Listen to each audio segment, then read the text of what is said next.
So in your white pack in front of you, there's a blue prayer card, and I invite you to take that out, and you can do it during the sermon if that will keep you awake, or during communion. During the offertory, you can pass that by putting it into the plate, and the pastoral staff will be in prayer for you all this week. Also, Alice Tom is our Director of Congregational Care, and about 18 months ago, she came on staff. And it honestly has been one of the greatest blessings to our whole community of faith, because what she has done is created a system of care so that everyone here in our community of faith can be cared for in whatever way that means for them. One of the beauties of Alice is that most of you probably wouldn't be able to pick her out because she believes in being behind the scenes. And yet, at the same time, she also tries to find ways to bless and to bless and to bless some more. And so one of those first things that she did when she came onto our staff was we got into the conversation about how do we, as a community of faith, equip people to grow deeper in their faith, while all the while finding solutions to their deepest needs that they might have. Part of that is that we've understood and have learned over the course of our careers that most often people don't share what's really going on in their life until it's really, really bad. Most often we are private people, and we may share something with those closest to us, but not a larger crowd, and certainly not pastors, if we're honest. But what we started doing was providing these things called care notes. And out in the entrance to the sanctuary, the narthex, is a whole rack of all these different care notes, as well as in the front office. And as Alice does, she tracks everything under the sun. And so we know exactly how many of every care note goes out every month, and what the most sought-after ones are that we keep reordering. And in light of that, in the fall, I invited our staff to give me ideas about what things they think we should preach about in this 2017 year. And so Alice just sent me the list of care notes and said, maybe you can just sit with that and just look at what are the top ones that are taken, hands down, far more than anything else. 3 of these are these. I'm going to read the titles to them. Role reversal, caring for an aging loved one. What happens when you, the child, become the parent to a loved one? Second one, a checklist to strengthen your marriage. And the third one, strengthening a struggling marriage. Top 3 that are picked for the last 18 months. Out of that experience, as I was praying and wondering, what should we do this year? It was like God just slapped me upside the head and said, maybe you should talk about relationships. Because clearly there's a need for that. And we in the church don't always talk a lot about relationships. We talk about how we're supposed to act and treat each other, but what does that look like in the confines of a marriage? What does that look like in a family or in a community? And what does that look like with kids? And so starting next week for 6 weeks, we're going to start diving into the idea that we're all connected through relationships. We all are experts in relationships.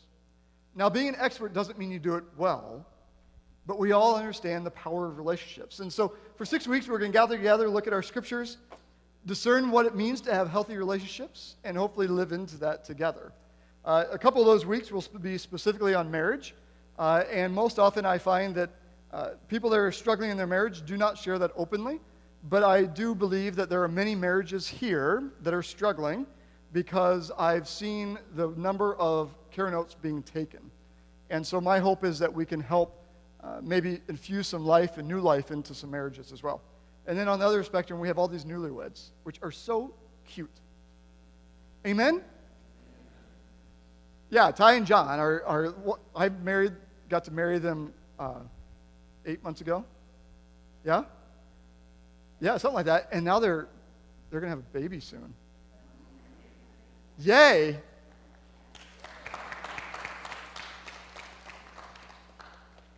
So before we get to the relationship thing, we want to finish out what is the good news about the empty tomb, and what impact does it have in our world, the resurrection possibilities that has in our world. So we start out by looking at awakening within, that there has to be something that moves in us first. And then last week we talked about what does it mean in the community of faith? How does the awakening happen amongst us in a plural sense? And today we start talking about what implication does the empty tomb have on the cosmos, on the world. And so to introduce this, I want to share a story about the worst class I ever had. Did anyone ever have a class that you just couldn't stand?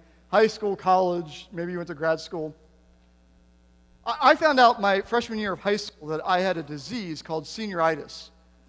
And so senioritis struck early in my life, and it made it very hard to graduate. And then I went to college and thought it would be so much better because now I get to choose what I'm doing.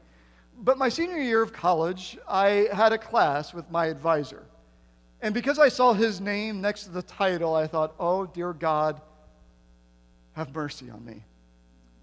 The class was a class entitled Evangelism. Evangelism is this Christian word that we don't use a lot in this church because it's kind of been hijacked by a group of Christians called evangelicals that miss the bigger context of the word evangelism. Evangelism literally is sharing good news. That's what evangelism is, sharing good news. Well, in this class, I realized pretty quick that I was going to have some issues. Because on the first day of class, he came in and asked one question that we all had to write the answer to in a piece of paper. The question was this: when you die and you stand before God and he asks, why shall I let you into my kingdom, how will you answer? Thought about it for a moment and wrote down, just as the psalmist says, search my heart, O God, and know that it is yours. I knew I probably didn't answer correctly because I knew the dog and pony show. But I felt like if God knows me better than I know myself, how can I speak beyond what God can already speak about me? And so the next class, we gathered together, and the professor comes out and pulls out a sheet of paper with a big red F through the middle of it and says, this is why people are going to hell. And he looked right at me and said, David, this semester you're going to learn how to save people. Well, needless to say, it was purgatory that semester.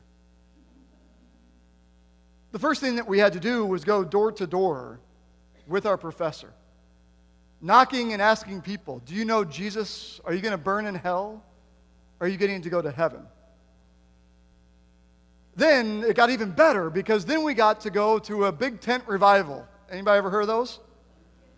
In which the preacher was sweating and preaching hellfire brimstone. You all are evil and God can't look at you and God hates you. But thank God for Jesus. Because without Jesus, you would have never been able to be in the presence of God. And then he invited us to take our Bibles to go on street corners and yell at people about how this says you all are bad people, evil. God can't even look at you. He's detested with you. I never did go to the corner. I barely passed the class. For the last day of class, our final was on a sheet of paper, write your answer. So when you stand before God in his heaven, and he asks, why shall I let you in? What will you say? So I wrote, search my heart, O God, and know that it is true. He had taught a very specific way of evangelism, that we are enemies of God and that God is out to smite us. And thank goodness for Jesus. And what I discovered in this storyline is that God is incredibly schizophrenic, if that's true. God can't be angry if Jesus is the personification of God, or else Jesus would be quite angry. And so in this journey of understanding what does this faith mean, it came across to me that if we promote this John 3:16, that on the mainland, if you drive, you see tires painted John 3:16 with white paint all over the place. I don't know why. It's like a fad. You can do it here if you want to. I'm sure everyone will love it. But John 3:16 simply says, for God so loved the cosmos, the world, the galaxies, that God so loved the stars and the moon and the sun, that God so loved the trees and the birds and the fishes, that God so loved even people like us, that he gave his only Son. God so loved. For me, I got into this quagmire situation. If I'm going to teach about a God who loves, why are we talking about the horrible news that God doesn't like anyone? it doesn't seem like they fit together if God is Trinity. For God's self pours into God's self over and over again. And so maybe Jesus is the one that we need to look to teach us about who God is. And so in our theology of 2,000 years, there's some that will teach that God doesn't like any of you, that everyone that doesn't know Jesus is damned to hell, and heaven forbid that the gazillions of people that lived on the face of the earth that didn't get lucky enough to be born into a Christian culture are forever banished in this fiery dungeon that Dante painted for us called hell. Or maybe we've missed it altogether. Maybe the good news of Easter is that the tomb is empty and God has overcome all things. Maybe the good news of Easter is that the best of who God is shows up against the worst of who we are. And God says, I've overcome you. All is well. All manner of things are well. The tomb is empty, and it's the great statement of our faith that God is with us, and that God's love will never fail us, and that God dwells with us and in us, around us, as we sing at the end of every service. Where is God? Everywhere.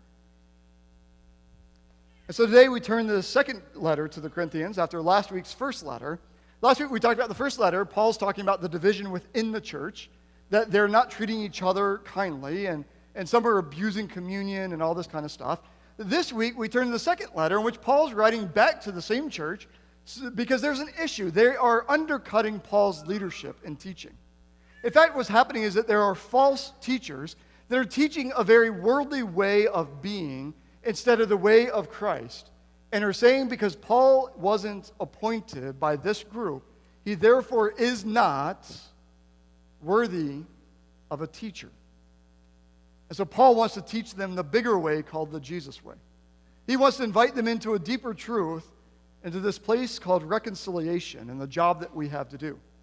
Reconciliation is used 5 times in 3 verses. If you know anything about Bible history and interpretations, anytime they use big words multiple times, it's time to stop and pay attention. Because they're making a huge point and taking a spotlight saying, pay attention to this. And so what Paul does is he calls us into this ministry of reconciliation that we have already been invited into to be the caretakers of and sharers of to the world around us. The word reconcile literally has 2 different English definitions. And this is where the divide in theology has happened in our world. The first one is the idea of an exchange that happens. The idea of reconciliation is that there's a transaction that must take place. It's actually very biblical. In the Old Testament, there was a sacrificial system in which there was an exchange that had to take place to appease what they believed was God's anger and wrath. And so if I sinned, I might have to go get a dove or some grain. If it's really bad, I might have to go to bull. But nevertheless, in order to get God to look at me, I need to sacrifice so that God can see me. And so oftentimes it's played out that Jesus becomes the sacrifice in this system. What happens in this exchange or transaction experience is that one gains and one always loses. Someone's always the winner and someone's always the loser. And in this system, what ends up happening is that it doesn't really translate into transformation. The sacrificial system was run for hundreds and hundreds of years, and the same problems persisted. It didn't remove the issues within. It was a way to do something external that never made me deal with the internal. And the challenge of that is that Jesus comes into the place of this, of a transactional way of believing about God, and teaches us the other way of reconciliation. The other way you can translate it is restoration to favor. Restoration to favor, or the word that I like is transformation. It's the idea of Jesus saying from a cross, first words, Father, forgive them, for they do not understand what they are doing. It's not because the people gathered said, forgive us, we're so bad. It was because grace always leads the way. Father, forgive them. It's marked by the reality of an unearned forgiveness. How often should we forgive our brother and sister? 7 times 70 means whole. It means forever. It means always. Never ending. That we forgive. And we don't wait for the apology. We forgive because that's the nature of Christ. And so we have parables like the prodigal son that many of you know and love. The image of a God who sees a long lost one far away and comes running to meet him along his journey, to embrace him in love. And doesn't wait for him to say, I'm so sorry, I'm so bad, but instead says, you are finally home. Let's throw a party to celebrate. Or Peter, the first pope of Christianity. Peter, who denies Jesus 3 times. I don't know that guy, I don't know that guy, I don't know that guy. In post-resurrection, Jesus meets with him and says, Peter, do you love me? And what does Peter say? Yep. Peter, do you love me? Yes, you know I love you. Peter, do you love me? Yes, go feed my sheep and lead them. You see the difference between the transactional and the transformational? God always makes the first move. In fact, I was out surfing not too long ago, and a guy said to me, we need to pray to the surf gods and offer a sacrifice so that we can get some waves around here. And I started laughing, and it got me to thinking, that's how we believe a lot of times. The gods are angry with us, and we have to appease them, instead of the message of Jesus that God is in love with us, adores us infinitely more than we could ever dream possible, and is tired of the warring madness of what we do to each other, instead invites us into a different path. If you're ready for a quote to change your life, put your seatbelt on. I'm going to read it a couple times because it's so deep that I had to read it a couple times. It's from Richard Rohr. He said this: Jesus did not come to change the mind of God about humanity. Jesus did not come to change the mind of God about humanity. It wasn't a transaction. Jesus did not come to change the mind of God about humanity. Jesus didn't make God happy with us. Instead, Jesus came to change the mind of humanity about God. Jesus came to change the mind of humanity about God. That, my friends, is transformation. And so I wonder, what does it look like as a community of faith? How many of you have ever practiced the art of talk story? Only about half of you. Apparently the rest of you are mute. Talk story is this beautiful thing that I learned when I moved to Hawaii. It's an opportunity to share life together.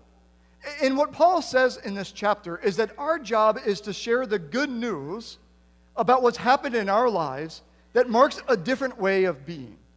It marks us as a different kind of people. It marks us as overly forgiving. A grace that extends to all people. A love that won't let us go. It marks us as a generous people that pour out our generosity so that no one would ever have need among us. It's a way of being that embodies Christ in our own lives, in our church, and in our community. It's a way of being that makes us ambassadors. And what is an ambassador? I agree. An ambassador is one who represents someone who isn't here. You all, Paul says, are the ambassadors of Christ. And if the good news is good news, it's not bad news. Did you get that? If the good news is good news, it's not bad news. My job isn't to save people. God's already done it.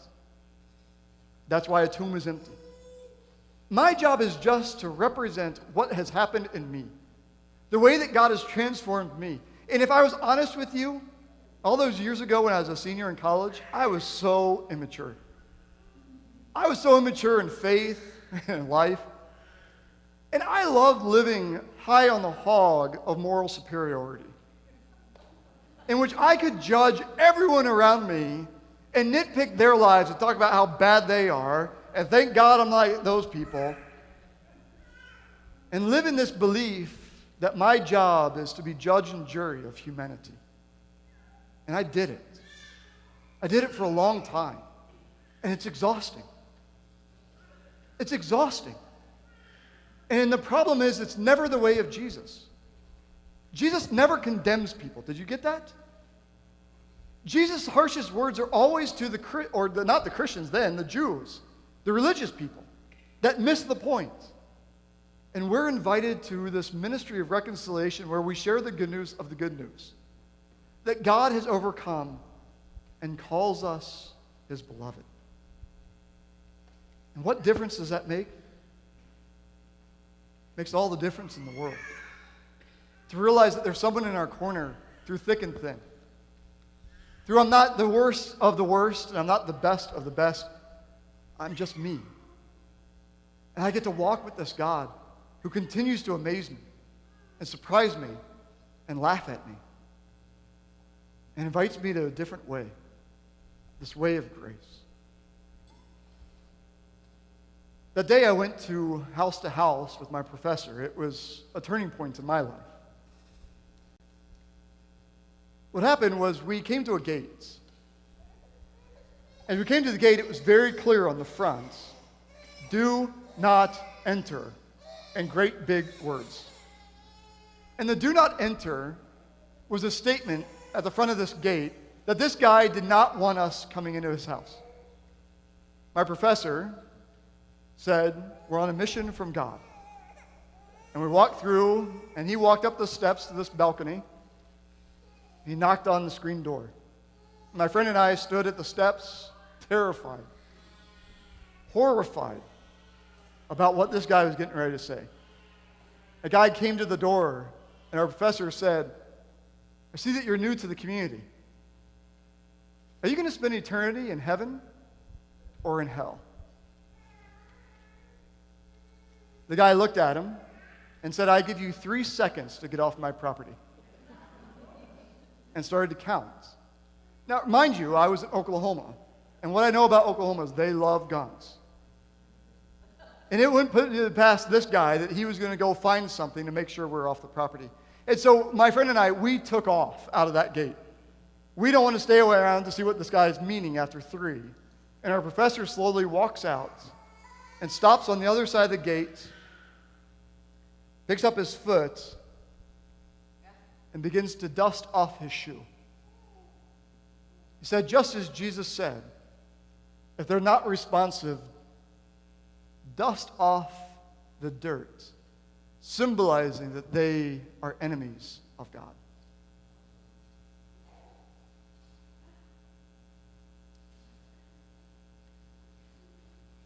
We were the enemies of God that day.